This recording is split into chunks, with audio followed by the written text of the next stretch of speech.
Class 10th NCERT का mathematics का chapter number 1 real number कर रहे हैं, जिसकी आज हम एक्सरसाइज 1.4 करेंगे। तो 1.4 हमसे क्या कहती है, उसका पहला क्वेश्चन कहता है without actually performing the long division, यानी बिना लंबा डिवाइड किए, यानी बिना हमें लंबा डिवाइड किए state whether the following rational number will have terminate decimal expansion और non terminating repeating decimal expansion. फिर आपको तय करना है, बताना है कि जो रैशनल नंबर हमें दिए गए हैं उनका वो टर्मिनेट डेसिमल एक्सपेंशन का है या फिर नॉन टर्मिनेट रिपीटिंग डेसिमल के हैं। तो आपने टर्मिनेट या नॉन टर्मिनेट क्लास 9th में आपको पढ़ाया जाता है, ठीक है। तो वहाँ पर हम किसी भी रैशनल नंबर को डेसिमल एक्सपेंशन में लिखने से पहले उसको हम डिवाइड करके देखते थे। तो पहले समझो, यहाँ पे ऐसे कोई थ्योरम है, let x p by Q, मान लो कि x को p बाई क्यू कोई नंबर है, p बाई क्यू कैसा नंबर है, इज ए रैशनल नंबर, ठीक है। तो यहाँ पर हमें क्वेश्चन लिखा है बिना डिवाइड किए बताना है कि वो टर्मिनेट है या फिर नॉन टर्मिनेट रिपीटिंग है। तो बिना डिवाइड के हम किसी रैशनल नंबर को कैसे मालूम करते हैं कि वो टर्मिनेटिंग आएगा या नॉन टर्मिनेटिंग आएगा। तो हमने माना लेट x को p बाई क्यू नंबर है, एक रैशनल नंबर है, if factor of q is in form of 2 की पावर n और 5 की पावर n, ठीक है। अगर जो q है, जो नीचे वाला नंबर q है, अगर जो उसका फैक्टर है वो 2 की पावर n और 5 की पावर m, यानी कि 2 और 5 के मल्टीपल में उसका फैक्टर आता है, then its decimal expansion is terminating. तो उसका डेसिमल एक्सपेंशन क्या आएगा, टर्मिनेटिंग डेसिमल आएगा, ठीक है ना। अदरवाइज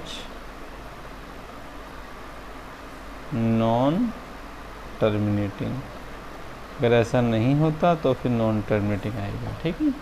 तो हमें क्या करना है, हमें एक रैशनल नंबर दिया है, ठीक है ना, और हमें बताना है कि वो टर्मिनेटिंग है फिर नॉन टर्मिनेटिंग। तो इसको हम इस तरह से चेक करेंगे, हम क्यू का फैक्टर देखेंगे कि क्या वो इस रूप में आ रहा है या नहीं आ रहा। अगर इस रूप में है, यानी 2 और 5 दोनों के मल्टीपल में आ रहा है, ये केवल 2 के मल्टीपल में आ रहा है, 5 के मल्टीपल में आ रहा है, तो वो उसका डेसिमल एक्सपेंशन क्या हो जाएगा, टर्मिनेटिंग। अदरवाइज वो नॉन टर्मिनेटिंग कहलाएगा, ठीक है।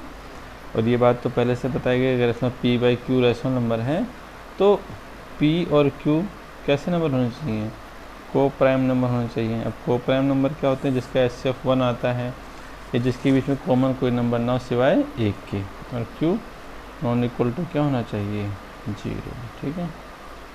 तो अगर p बाई क्यू हमें नंबर दिया है, अगर वो सिंपलेस्ट फॉर्म में नहीं है तो पहले उसको सिंपलेस्ट फॉर्म में लिखेंगे। तो आइए पहला क्वेश्चन देखते हैं।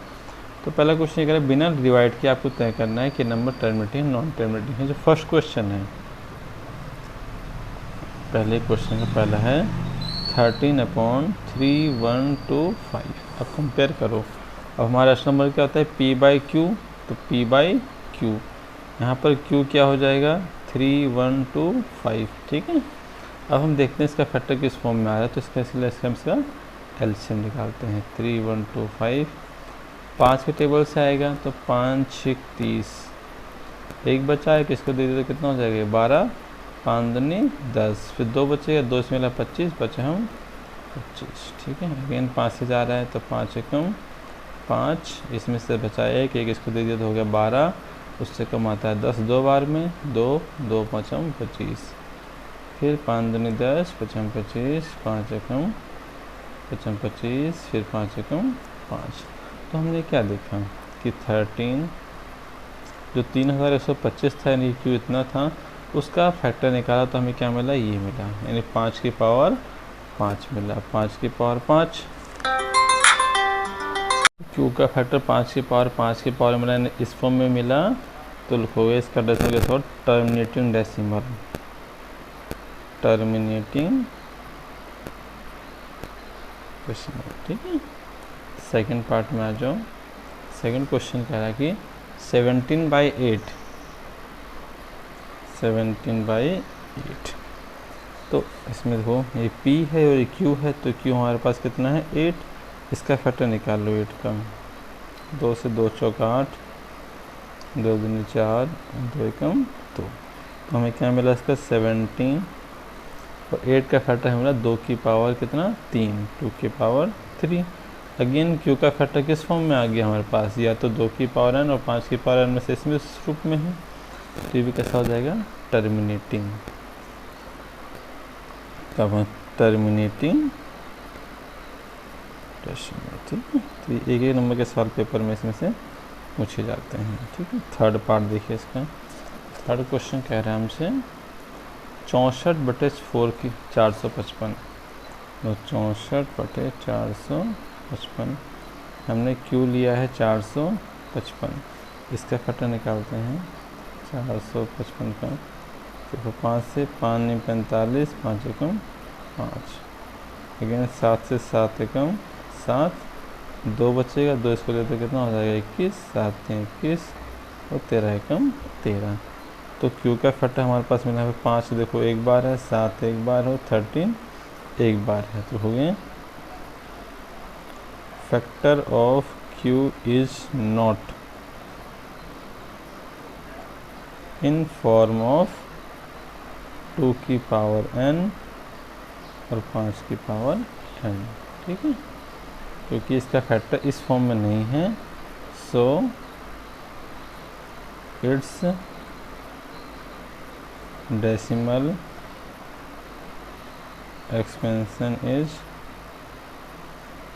नॉन टर्मिनेटिंग, ठीक है।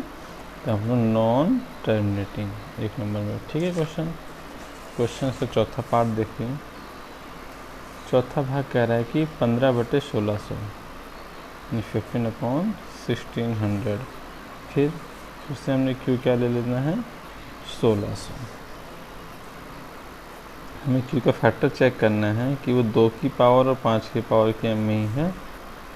2 चौका 8, फिर 2 दूनी 4, 2 जीरो ऐसे उतरेगा, 2 एकम 2, फिर 2 जीरो उतरेगा, 2 5 10, 0 का 0, 2 से लेकर कितना आ गया 25, 55 25 और 5 एकम 5। तो हमें इसका फैक्टर तो क्या मिला, 2 की पावर 2 और 5 से आ रहा है, 2 कितनी बार है 1 2 3 4 5 6, तो हम लिखेंगे 2 की पावर 6 और 5 की पावर 2, तो मिल गया नहीं मिल गया। q का फैक्टर किस फॉर्म में है, इस फॉर्म में है, 2 की पावर और 5 की पावर में, तो लिखेंगे terminating decimal, terminating decimal expansion है इसका, ठीक है। अच्छा, पांचवें सवाल में देखते हैं इसका।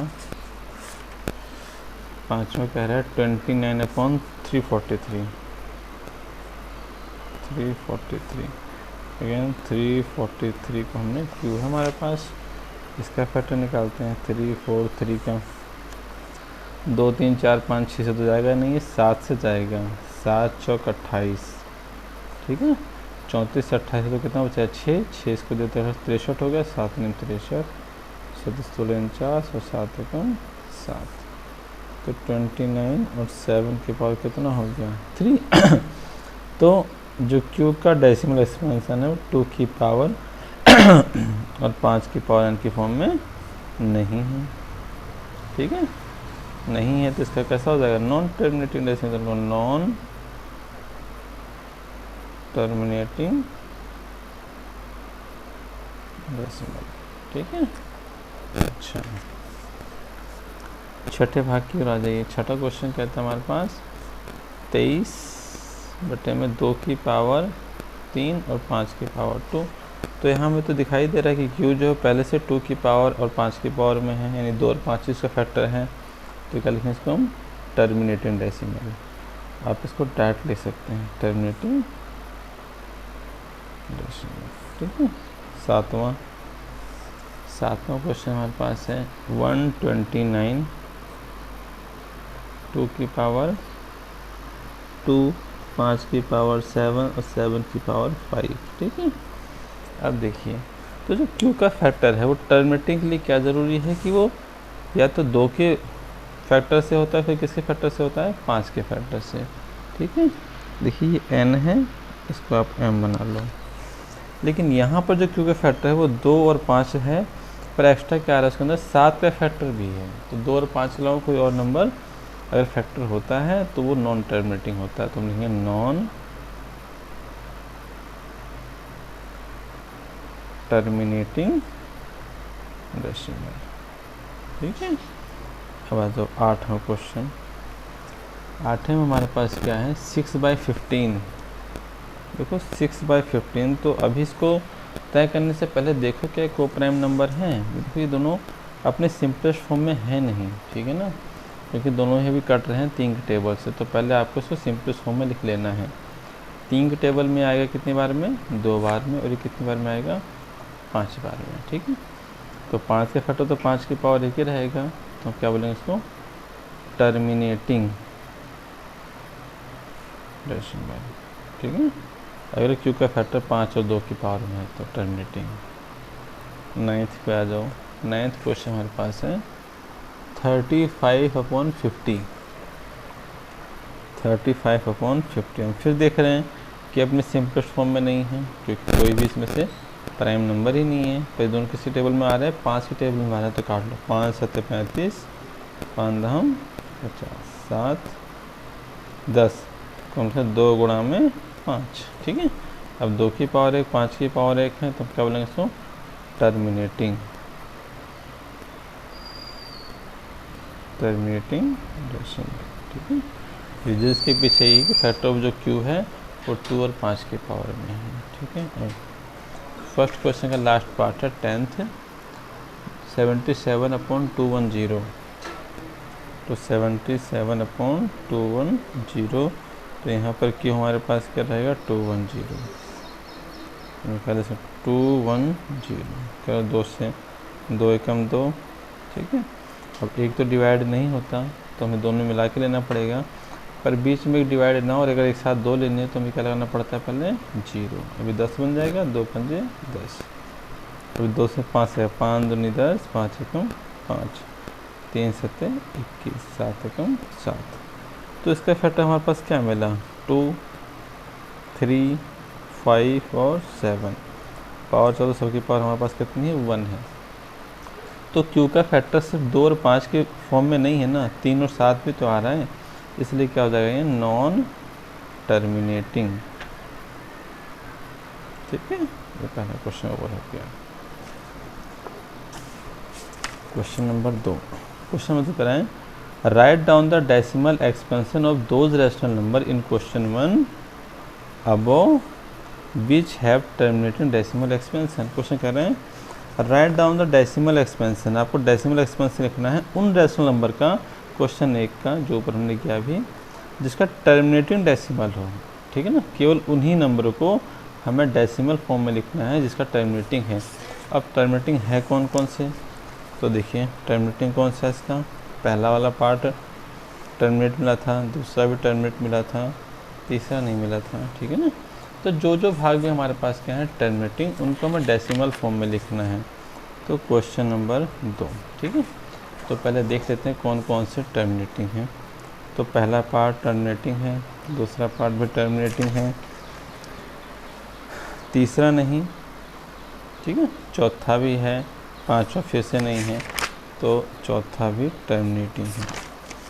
पांचवा नहीं, छठा टर्मिनेटिंग है, सातवां नहीं, आठवां भी है, तो छठा और आठवां, छठा और आठवां, और नौवां भी टर्मिनेटिंग है, और 10वां नहीं है। ठीक है। तो 9th है। तो ये जो नंबर हैं जो पहले क्वेश्चन में क्या थे, टर्मिनेट डेसिमल थे, इनको हमें अब डेसिमल की फॉर्म में लिखना है। तो कैसे लिखेंगे, देखिए पहला क्वेश्चन, फर्स्ट क्वेश्चन है 133125। अब यही सवाल है। अब डेसिमल एक्सपेंशन क्लास 9th में कैसे सिखाया गया था कि आप इस ऊपर नंबर को अंदर रख के, ठीक है, और 3125 नीचे से क्या कर दो, उसको डिवाइड कर दो, तो और डिवाइड करते हैं। ठीक है। अब देखो इसके टेबल में 13 तो आता नहीं है, उससे कम भी नहीं आता, तो हमने क्या लगा दिया, डेसिमल पहले पुट कर लिया, तो हमें यहाँ पे एक 0 मिल जाती है। पर अभी भी नहीं आ रहा तो एक 0 और चाहिए, तो यहाँ पे एक 0 और लगा दिया। ठीक है। अब अभी भी नहीं आ रहा तो एक 0 और लगा के 0 और लगा दो। अब ये 13,000 हो गया और ये 4 बार में जाएगा, 312,500, ठीक है। माइनस करने पर कितना बचेगा, 500। अब अगर एक बार डेसिमल लग जाए तो ये जीरो तो चलती रहती है, तो एक बार में फिर से 3,125 करो, 10 में से 5 गया 5, 9 में से 2 गया तो 7, 9 में से 1 गया तो 8, ये हो गया, फिर जीरो आएगी और ये पूरा का पूरा 6 बार में चला जाएगा आपके पास, ठीक है। तो डेसिमल फॉर्म क्या आ गए, 0.00416, ये था 9th का तरीका, ठीक है ना। अगर आप इस तरीके से चाहो तो इससे भी ले सकते हो, उनसे क्या मतलब, उनको तो डेसिमल फॉर्म में चाहिए ना स्विच को। लेकिन 10th क्लास में एक तरीका और भी दिया गया है और वो आसान है, समझ लेना अगर उसको तो बहुत आसान है, ठीक है। पहले क्यू का फैक्टर देखो, तो अगर याद हो तो हमने क्वेश्चन किया था, तो इसका फैक्टर आया था 5 की पावर 5, देखो ना आपने 5 की पावर कितनी आई थी, 5, ठीक है। तो ये इसका वो था, फैक्टर करने पर था।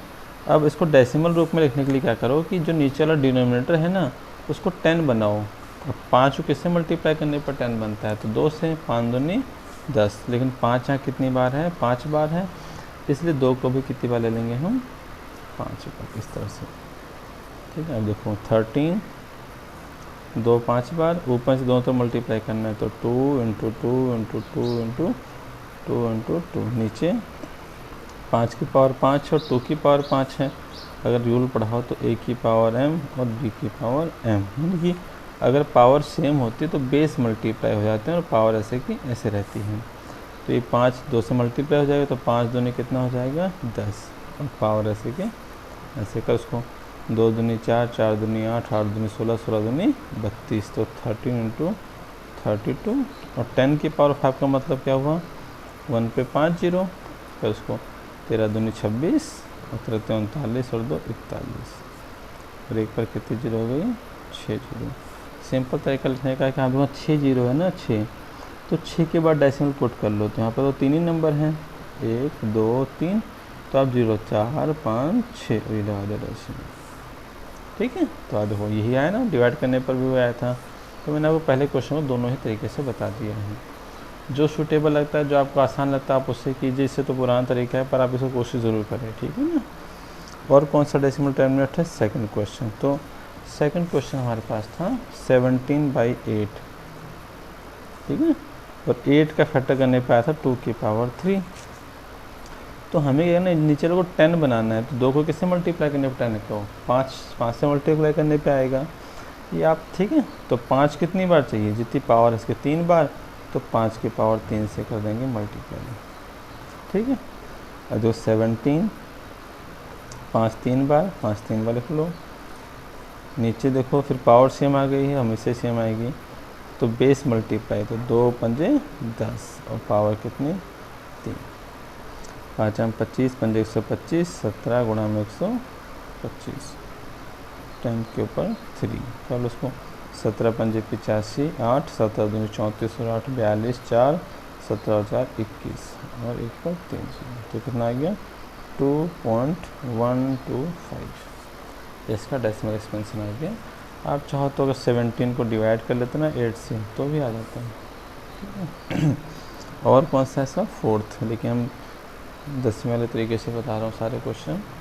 15/1008 है, अगर याद हो तो इसका हमने जब फैक्टर निकाला था 1600 का, तो यहाँ निकाला था, तो क्या मिला हमको 2 की पावर 6 और 5 की पावर 2 मिला था, तो 2 की पावर 6 और 5 की पावर 2।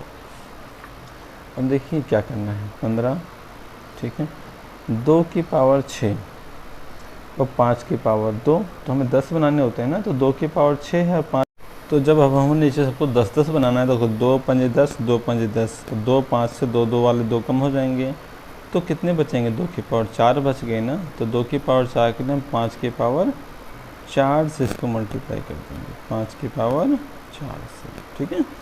ये 2 की पावर 6, तो 5 की पावर भी 6 हो जाएगी, तब तो 10 बनेगा, तो 5 की पावर 2 पहले से, तो मैं 5 की पावर 4 और ले ली, ठीक है।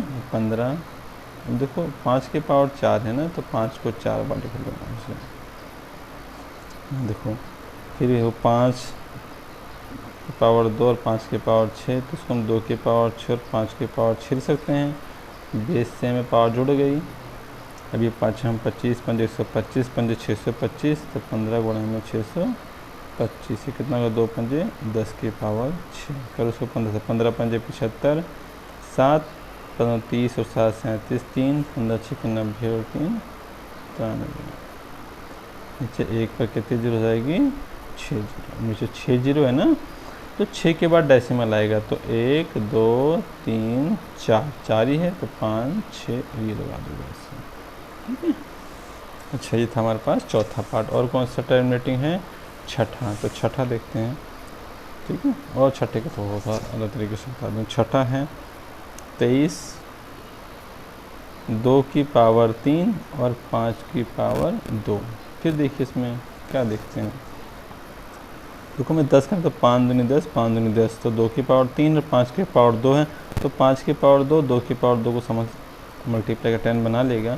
1 5 कम पड़ गया तो आप 1 5 और ले लो, ठीक है। तो 23 5 115 हो जाएगा, ये 2 की पावर 3 और 5 की पावर 3 हो जाएगा, तो 115 और 10 की पावर कितनी हो जाएगी 3, तो 115 10 को आप 3 जीरो लगा लो, तो 0.115 ठीक है। छठा भी हो गया। और कौन सा है, आठवां। तो आठवां क्वेश्चन हमारे पास क्या है, आठवां है 6 की पावर 15 है। कल तो उसको हमने सिंपलेस्ट फॉर्म में लिखा था, 2 3 से 3 दूनी 6 और 3 पंजे 15। अब देखो इसको 10 बनाना है ना, तो 5 नीचे 1 है, तो किससे मल्टीप्लाई कर 10 बनेगा 2 से, तो 2 2 से ऊपर से मल्टीप्लाई कर दिया, तो 2 दूनी 4 और 5 दूनी कितना हो गया 10। अब नीचे 1 जीरो है ना, तो 1 के बाद डेसिमल लग गया, आगे कुछ नहीं, जीरो मान लो, ठीक है। सातवां भी होगा, नहीं सातवां था, ये आठवां था। अब एक 9th और है टर्मिनेटिंग, तो 9th को भी हमें डेसिमल फॉर्म में लिखना है, तो 35/50, 35/50। तो प्लस सिंपल फॉर्म में 5 से कटे, 5 7 35, 5 दाम 50। देखो यहाँ कुछ मल्टीप्लाई करने की ज़रूरत नहीं है कि पहले ही 10 आ रखा है, ठीक है, बस गिन लो, 1 जीरो है तो 1 के बाद डेसिमल है, उसको हमने डेसिमल फॉर्म में लिख दिया। तो क्वेश्चन 3 क्या कह रहे हैं, following real number have decimal expansion as given below. आपको जो रियल नंबर है उनका डेसिमल एक्सपेंशन दिए गए हैं। इन ईच केस, इन हर केस में डिसाइड करो वेदर दे आर रैशनल और not. If they are rational, अगर रैशनल वो हैं, and of the form P by Q, what you say about the prime factor of Q. कह रहा है कि आप पहले तो आप ये तय करो कि वो रैशनल है या नहीं है। अगर वो रैशनल हैं तो जो पी बाई क्यू के फॉर्म में हैं, तो उसके क्यू के फैक्टर के बारे में आप क्या बोलेंगे, तो हम क्यू के फैक्टर के बारे में क्या बोलेंगे, ये क्यू का फैक्टर तो हमेशा 2 की पावर और 5 की पावर की फॉर्म में हमको मिलेगा। पहले इस पहले पार्ट को देखो भाई, इसका डेसिमल एक्सपेंशन कैसा है, टर्मिनेट। तो जो भी रियल नंबर जिसका डेसिमल एक्सपेंशन क्या होगा, टर्मिनेट होगा, वो हमेशा ही रैशनल नंबर होंगे, तो इसके सामने हम लिख देंगे रैशनल नंबर, ठीक है। सेकंड क्वेश्चन हमारे पास है 0 12। अब हम क्या देख रहे हैं, ये नॉन रिपीटिंग है, सॉरी नॉन टर्मिनेटिंग है, वो डेसिमल एक्सपेंशन चलता जा रहा है। तो अगर नॉन टर्मिनेटिंग है, फिर भी अगर रिपीट कर रहे होंगे तो रैशनल होगा। पर यहाँ पे रिपीट हो रहा है, देखो 12 पर 1 जीरो आई, फिर 12 पे 2 जीरो हो गए, 12 पे कितने जीरो हो गए 3 जीरो, 12 पे 4 जीरो, ऐसे जो कि जीरो को अपने आप बढ़ाता जा रहा है। तो ये नॉन टर्मिनेटिंग है और नॉन रिपीटिंग है। तो जब कोई decimal expansion non repeating non terminating हो, तो वो हमेशा इरेशनल नंबर होता है, तो हम बोलेंगे इरेशनल नंबर है ये, ठीक है। थर्ड पार्ट हमारे पास 4 3 और ये है, ठीक है ना। अब देखो इसके ऊपर बार लगा हुआ है, बार का मतलब क्या हुआ कि नंबर रिपीट कर रहे हैं। तो कोई भी डेसिमल नंबर अगर रिपीट कर रहा है तो उसका डेसिमल एक्सपेंशन कैसा होगा, वो होगा टर्मिनेट, ठीक है। तो ये भी टर्मिनेट है और ये भी टर्मिनेट और कैसा है, नॉन टर्मिनेट, ठीक है। फिर क्वेश्चन कह रहा है कि आप क्यू के बारे में क्या कहेंगे, तो आप देख लेते हैं क्वेश्चन करके क्यू के बारे में क्या कहेंगे। तो फर्स्ट पार्ट है इसका 43 1 2 3 4 5 6 7 8 9, ठीक है। तो ये तो हमने कर ही दिया कि हाँ ये रैशनल वो टर्मिनेटिंग है, क्योंकि इसका डेसिमल एक्सपेंशन कैसा है, सॉरी टर्मिनेटिंग तो ये है ही, इसको हम बोलेंगे रैशनल नंबर, ठीक है। जिसका डेसिमल एक्सपेंशन टर्मिनेटिंग हो तो रैशनल नंबर ही होता है। अगर इसको हम पी बाई क्यू की फॉर्म में लाते हैं तो ये कैसा आ जाएगा, वो डेसिमल उठाएंगे तो 1 आएगा, 1 2 3 4 5 6 7 8 9, तो 1 पर 9 जीरो आएगी। ठीक है, 3 3 6 7 8 9, तो हमें क्या मिला 4 3 1 2 3 4 5 6 7 8 9। देखो अब अगर मैं इसका एलसीएम निकालता हूँ जो कि काफ़ी बड़ा हो जाएगा, पर ये 2 × 5, 2 5 10 हुआ, 10 पे कितने जीरो है, गिन लो 9 है ना, तो इसको हम 2 की पावर 9 और 5 की पावर 9 के रूप में हमको मिलेगा। अगर इसका हम आप निकालते हैं उसका एलसीएम तो इस रूप इतना आएगा, 2 भी 9 बार आएगा, 5 भी 9 बार आएगा। तो हमने क्यू के बारे में क्या देखा कि जिसका डेसिमल टर्मिनेट है यानी वो रैशनल नंबर है, तो उसका डेसिमल एक्सप्रेशन क्यू जो है, Q is in form of 2 की एन और 5 की एन, हमें बताना है कैसा है। ठीक है ना, और यही इसके थर्ड भाग, तीसरे भाग में भी होगा।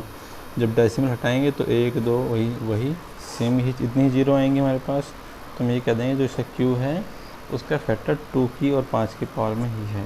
ठीक है।